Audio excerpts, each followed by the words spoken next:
Have you ever walked away from a conversation, a date, or even a relationship thinking, what just happened? You were polite, you were patient, you tried to communicate, yet somehow you were made to feel invisible, unappreciated, or like your needs didn't matter at all. If this sounds familiar, you're not alone. Many people today feel confused by how cold, demanding, or self-focused modern dating can feel. And the question keeps coming up quietly in people's minds. Why does this seem so common now? Before we go any further, let's be very clear about something important.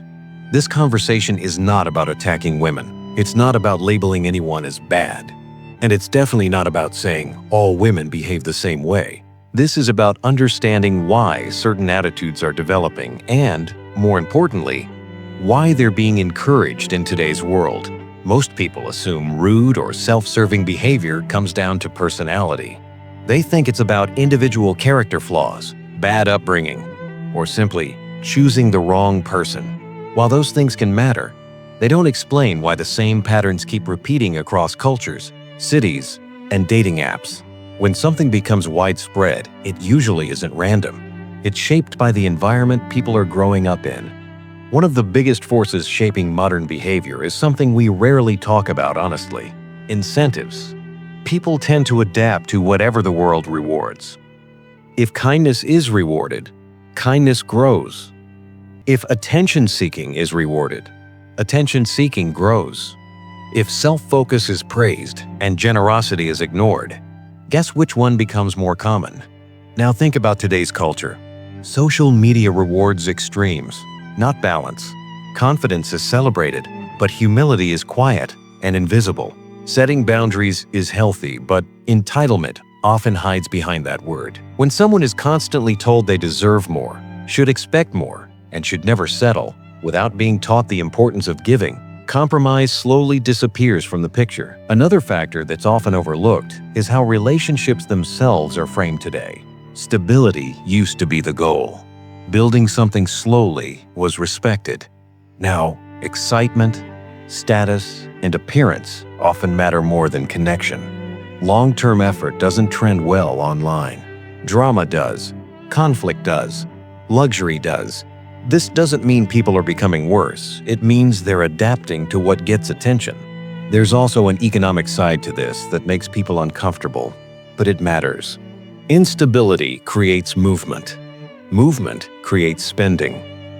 Breakups lead to new apartments, new furniture, new subscriptions, new apps, and endless attempts to start over. Stable, content people don't spend nearly as much trying to fill emotional gaps. No one has to plan this for it to happen. Systems don't need intention, they only need incentives. And when the world quietly benefits from people being restless, dissatisfied, and always searching for something better, that mindset slowly becomes normal. Media plays a huge role here. Movies, shows, music, and viral clips often promote the idea that relationships should always feel exciting, effortless, and validating. The moment they don't, the message is simple: move on. Real relationships, however, require patience, accountability, and uncomfortable conversations, things that don't generate clicks. Over time, this shapes expectations. Some women grow up absorbing the idea that being pursued matters more than partnering, that receiving matters more than contributing, and that walking away is always empowering, even when the problem could have been solved through communication. At the same time, men are often taught a completely different lesson. They're told their value lies in what they provide, to prove themselves, to absorb pressure quietly, to be strong, but not emotional, except when vulnerability is suddenly demanded, then criticized. This mismatch creates tension. One side expects constant effort. The other feels replaceable. Neither feels truly understood. When people feel emotionally unprepared, they protect themselves. Sometimes that protection looks like distance. Sometimes it looks like demands. Sometimes it looks like coldness disguised as confidence. Rude or self-serving behavior is often a shield, not a personality. Another issue is that self-reflection has become rare. A lot of modern advice encourages people to externalize blame. If something goes wrong, it must be someone else's fault. Growth becomes optional when validation is constant. But healthy relationships require both people to look inward, not just outward. This doesn't mean responsibility lies on one gender. Men and women are both affected by distorted messages. Both are pressured in different ways. Both are often navigating relationships without clear rules or shared expectations. In the past, people had clearer frameworks, not perfect, but defined. Today, everyone is improvising. One person expects teamwork. Another expects endless pursuit. One believes love means sacrifice. Another believes love means never being uncomfortable without shared understanding. Frustration is inevitable. So what actually works in this environment?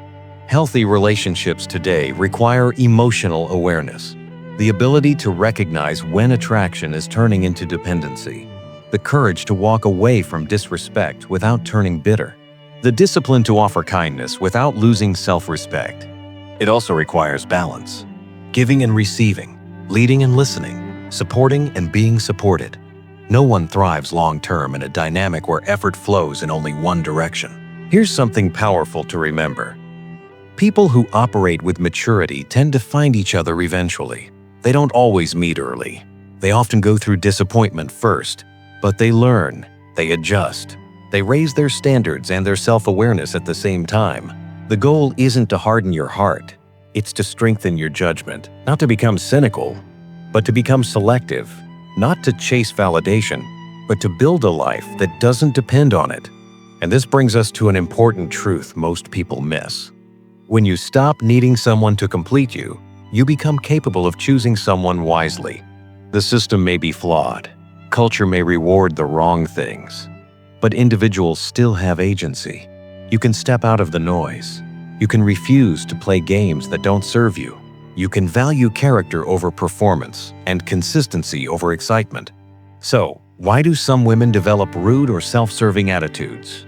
Not because they're born that way, not because something is wrong with them, but because the environment often rewards those traits, excuses them, and even celebrates them while punishing balance and mutual effort. Once you see that, things become clearer.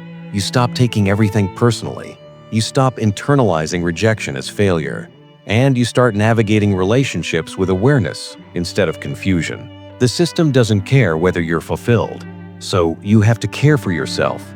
Build your values. Strengthen your boundaries. Stay open, but not naive. Because the people who escape unhealthy programming do exist.